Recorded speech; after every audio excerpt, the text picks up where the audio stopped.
வணக்கம். வக்ரதுண்ட மகாகாய சூரியகோடி சமப்பிரபக அபிக்னம் குருமே தேவ சர்வகாரியேஷு சர்வதா.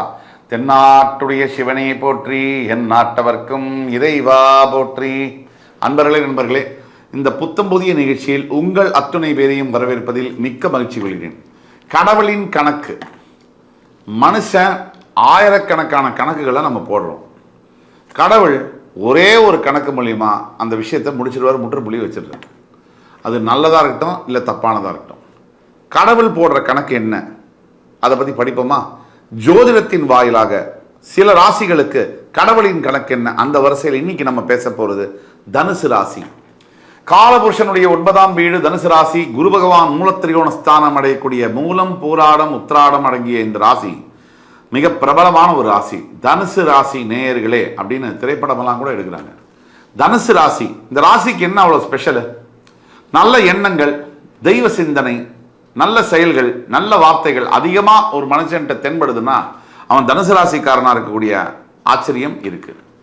தனுசு ராசி மற்றவங்களுக்காக இரக்க குணம், மற்றவங்களுக்கு நல்லது செய்யுது, இதெல்லாம் தனுசு ராசிக்காரர்களுக்கு நிறைய விருப்பம். நிறைய அனுபவிக்கக்கூடிய யோகமும் நிறைய துன்பப்படக்கூடிய யோகம் ரெண்டுமே இருக்கிறது தான் தனுசு ராசி. இந்த தனுசு ராசிக்காரங்களுக்கு கடவுளோட கணக்கு என்ன, உங்களோட பிறப்பின் ரகசியம் என்ன, உங்களுக்கான தனித்துவம் என்ன, இனிமேல் தனுசு ராசிக்கு அடுத்த 1.5 வருஷத்துக்கு என்ன நடக்கும், என்ன பரிகாரங்களை செய்யலாம், அதை பற்றி விரிவாக பேசலாம் வாங்க. தனுசு ராசியை பொறுத்த வரைக்கும் சின்னதாக ஒரு பட்டாம்பூச்சி போல தான் முதல்ல தெரியும். நீங்கள் நெருங்க பழக பழக இவங்களோட பிறப்போட ரகசியம் என்னன்னா, திடீர்னு ஒரு விஸ்வரூபம் எடுத்தாப்பல ஒரு புதிய அவதாரத்தை அவங்க எடுப்பாங்க. தனுசு ராசியை பொறுத்த வரைக்கும் அதிகமான ஆசைகளும் வேட்கைகளும், எதிலும் திருப்தி அடையாத மனப்பான்மையும் இருக்கும். சின்ன துன்பம் வந்தாலும் அந்த துன்பத்தை மிக பெரிய அளவில் பூத கண்ணாடியில் பார்க்கறது தனுசு ராசியுடைய பிறப்புடைய ரகசியம். தனுசு ராசி பிறப்பின் மற்றொரு ரகசியம், எத்தனை துன்பம் பட்டாலும் ஒரு நாள் விடிவு காலம் பிறக்கும், ஒரு நாள் எல்லாத்தையும் மீண்டு ஜெயிப்பீர்கள். தனுசு ராசியுடைய பிறப்பின் ரகசியம், தந்தை தாயை ரொம்ப மதிச்சு நடக்கக்கூடிய குணாதிசயம் பிறவியிலேயே இருக்கும். தனுசு ராசியுடைய பிறவியுடைய ரகசியம், எல்லாராலும் விரும்பப்படக்கூடிய ராசி அப்படின்னாலும் அதிகமான குழப்பங்களை விளைவிக்கக்கூடிய தன்மையும் தனுசு ராசிக்கு பிறப்பின் ரகசியம். தனுசு ராசியின் பிறப்பின் ரகசியம் என்னன்னா, பணத்தை கொடுக்கலாம், திருப்பி எதிர்பார்க்க கூடாது, எதிர்பார்த்தா பகை கண்டிப்பா வரும். தனுசு ராசி பிறப்பின் ரகசியம் என்னன்னா, நண்பர்கள் எதிரிகளாக மாறுவார்கள், இது கண்டிப்பா நடக்கும்.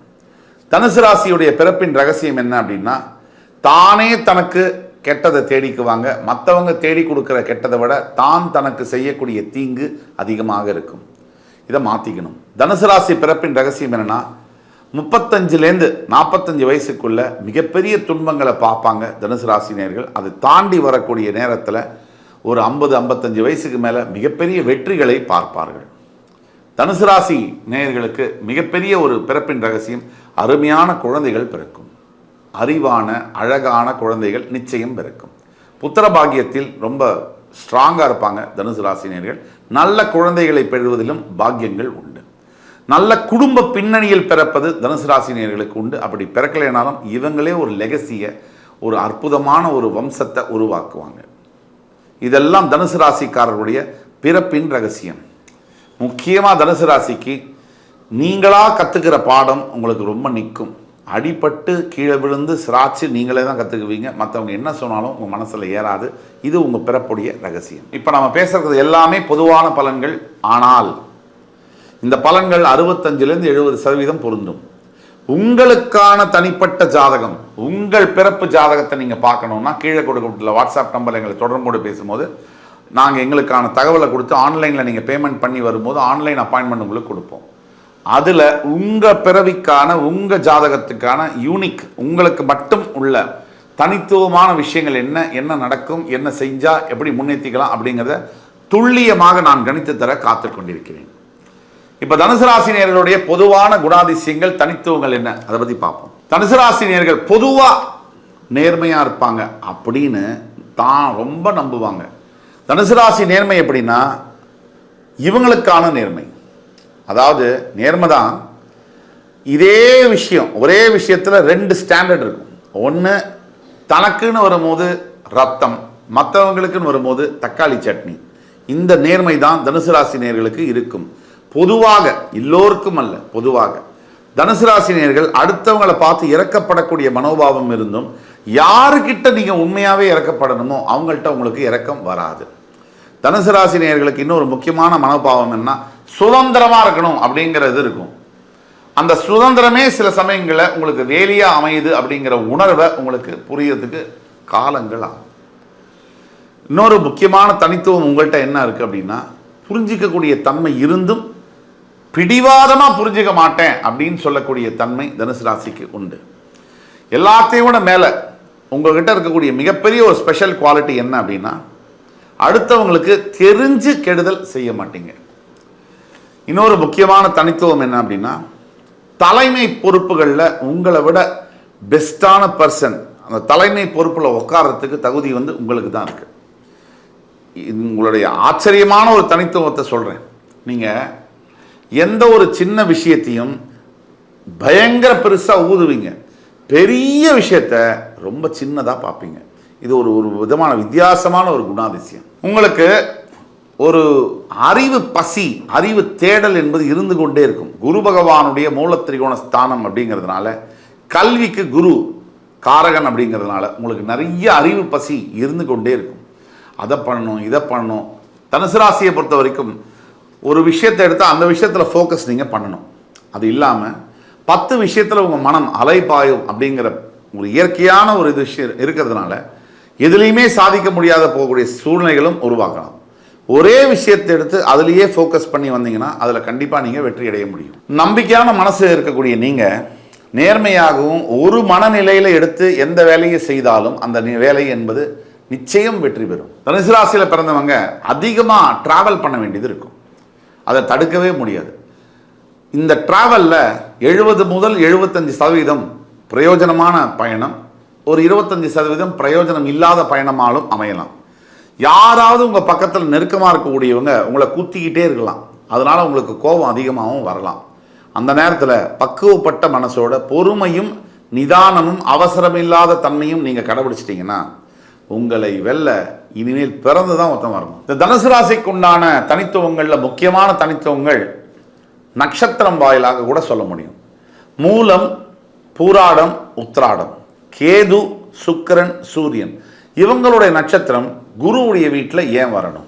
கேதுவுக்கும் குருவுக்கும் என்ன சம்பந்தம்? சுக்கிரனுக்கும் குருவுக்கும் என்ன சம்பந்தம்? சூரியனுக்கும் குருவுக்கும் என்ன சம்பந்தம்? இதை பற்றி பேசுவோம். கேதுவும் குருவும் ஒன்றி செல்லக்கூடிய கிரகங்கள். எப்பவுமே கேது குருவுடன் இணையும் பொழுது முழு சுபத்துவம் அடைவார். குருவும் அப்படிதான். அதே மாதிரி சுக்கிரன் குருவோடு சேரும் போது அதில் சில விபரீதமான விஷயங்கள் உண்டு.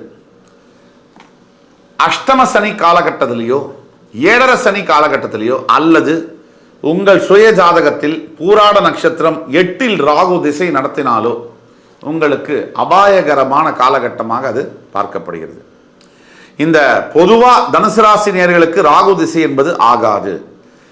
இந்த நிகழ்ச்சியை இப்போ பார்த்துட்டு இருக்கிற லட்சக்கணக்கான தனுசு ராசி நேயர்களுக்கு ராகு திசை இப்போ உங்களுக்கு நடந்துட்டு இருக்கு அப்படின்னாலோ இல்லை நடந்து முடிஞ்சிருச்சு அப்படின்னாலோ நான் சொல்றது எவ்வளவு உண்மை அப்படிங்கிறது உங்களுக்கு புரிஞ்சிருக்கும்.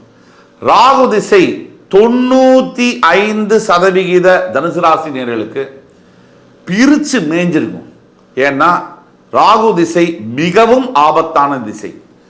பொருள் இழப்பு மிகப்பெரிய அளவில், காவல்துறை பிரச்சனை சம்பந்தப்பட்ட பிரச்சனைகள், கோர்ட்டு சம்பந்தப்பட்ட பிரச்சனைகள், பணம் இழப்பு, அது மட்டும் இல்லாமல் அவமரியாதை, தூக்கம் இல்லாத, ஹெல்த்து போய் உறவுகளில் பிரச்சனை எல்லாம் ராகு திசை நடந்தால் தரும். தனுசு ராசிக்கும் ராகு திசைக்கும் அவ்வளவு ஒற்றுமை உண்டு. இதுல விதி விலக்குகள் இருக்கு, அது விதியாகாது. தனுசு ராசியை பொறுத்த வரைக்கும் தனக்கு வேணும்னாலும் வேண்டாம்னாலும் ஒரே மாதிரி தான் இருப்பாங்க. தனுசு ராசிக்கு ஒருத்தரை பிடிச்சு போச்சு அப்படின்னா கடைசி வரைக்கும் விட மாட்டாங்க. அதே மாதிரி பிடிக்கலைன்னாலும் அதே தான், கடைசி வரைக்கும் ஒத்துக்க மாட்டாங்க. ஒரு கட்டம், ஒரு புள்ளி வரைக்கும் அவங்க பயணிப்பாங்க. அதுக்கு மேலே பிடிக்கலைன்னா பிடிக்கல தான். No means no. தனுசு ராசியில் இருக்கக்கூடிய ஆண்களுக்கு அதிகமான குழப்பங்கள் இருக்கும். தனுசு ராசியில் இருக்கக்கூடிய பெண்கள் அதிகமாக மற்றவர்களை குழப்புவார்கள். இப்ப தனுசு ராசிக்கு வெற்றியின் சூட்சமெல்லாம் என்ன அப்படின்னு நம்ம பார்த்தோம்னா, தனுசு ராசியில பிறந்தாலே முக்கியமான ஒரு விஷயம் நீங்க செய்யக்கூடியது உங்கள் மனம். ஏனோ உங்கள் ராசிக்கு சரியாக 6ஆம் இடத்தில் மனோகாரகன் சந்திரன் உச்சம் பெறுவதும், சரியாக 8ஆம் இடத்தில் சந்திரன் ஆட்சி பெறுவதும் தனுசு ராசினியர்களுக்கு ஸ்திரமான மனநிலைமையை கொடுக்க தவறுகிறது. அதிகமாக திங்க் பண்றது, ஓவர் திங்கிங், அதிகமாக யோசிச்சு அதிகமாக தேவையில்லாத எண்ணங்கள், அதிகமாக குழப்பங்கள், அதிகமாக மன சிந்தனைகள், ஒன்றும் இல்லாத பெருமாளாக்குறது, இதெல்லாம் தனுசு ராசிக்கு உண்டு. என்ன இப்படி சொல்றாரு சார் அப்படின்னு நினைக்க வேணாம். நம்ம உண்மையை பேசுறோம், வெளிப்படையா பேசுறோம். இப்போ சந்திரன் அப்படிங்கிறதா மைண்டு. அந்த சந்திரன் உங்க ராசிக்கு 6ல் உச்சம் பெற்று 8ல் ஆட்சி பெறுறாரு மறைஞ்சு.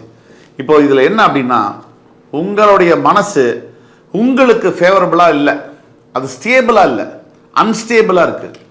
சின்ன விஷயத்துக்கும் அதிகமாக நீங்க பேனிக் ஆகிற மாதிரி இருக்கு. பிரச்சனை இல்லாத வரைக்கும் நீங்க நல்லா சூப்பரா இருக்கீங்க. பிரச்சனை வந்துருச்சுன்னா, ஒரு சின்ன பிரச்சனை உங்க சாம்ராஜ்யத்தையே அழிக்கிற வரைக்கும் நீங்களே அதை பெருசு பண்ணிடுவீங்க. இது என்னன்னா ஒரு குறைபாடு தான், பிறவியிலேயே ஒரு குறைபாடு. இதுக்கு என்ன பண்ணணும் அப்படின்னா, நிறைய நீங்க தியானம் பண்ணணும். நிறைய நீங்க குரு பகவானை நினைச்சு, ஈஸ்வரனை நினைச்சு தியானம் பண்ணணும். தியான பயிற்சி, யோகா பயிற்சி தனுசு ராசினியர்களுக்கு மனதை கட்டுப்படுத்துவதிலும் மனதை ஒருநிலைப்படுத்துவதும், உங்க வாழ்க்கையுடைய மூல மந்திரம், உங்க வாழ்க்கையுடைய சக்சஸ், உங்க வாழ்க்கையுடைய ஃபண்டமெண்டல் அடிப்படை ஆதாரமே மனம் ஒருநிலைப்படுதல் தான் இருக்கு. அது இருந்ததுன்னா நீங்க ஜெயிக்க முடியும். தனுசுக்கு வில்லு அம்பு தான் அந்த சிம்பல், சின்னம். அதே மாதிரி உங்கள் லட்சியங்கள்லையும் நீங்கள் ஜெயிக்கணும்னா நீங்கள் மனம் ஒருநிலைப்படணும். அவசரம், ஆத்திரம் கூடாது. தனுசு ராசினியர்கள் இன்னொன்று என்ன செய்யணும் அப்படின்னா, வியாழக்கிழமை தோறும் தட்சிணாமூர்த்தி சுவாமிக்கு வணக்கத்தை போடணும். அதாவது ஒரு அரசாங்க வேலைக்கு போகிறீங்க, இல்லை ஏதோ ஒரு அரசாங்கத்தில் ஆஃபீஸில் ஒரு காரியமாகணும். அங்கே இருக்கிற தெய்வங்கள், உபதெய்வங்கள் எல்லாரையும் வணங்கி சால்ஜாப்பு பண்ணி தான் அந்த வேலையை நம்ம எடுத்துக்க வேண்டியதாக இருக்குது. அதே மாதிரி தான் தெய்வங்களில் கூட நீங்கள் தட்சிணாமூர்த்தி சுவாமிக்கு ஒவ்வொரு வியாழக்கிழமையும் மனதார பிரார்த்தனை பண்ணிக்கொண்டு, அதே மாதிரி குருமார்கள், உங்களுக்கு பாடம் சொல்லி கொடுத்த குருமார்கள், உங்கள் அப்பா அம்மா, உங்களுக்கு அண்ணா அக்கா இருந்தாங்கன்னா அவங்களெல்லாம் வணங்க வேண்டும். அப்படி வணங்க தான் உங்கள் வாழ்க்கையில் பெரிய அளவில் மாறுதல்களை பார்க்க முடியும்.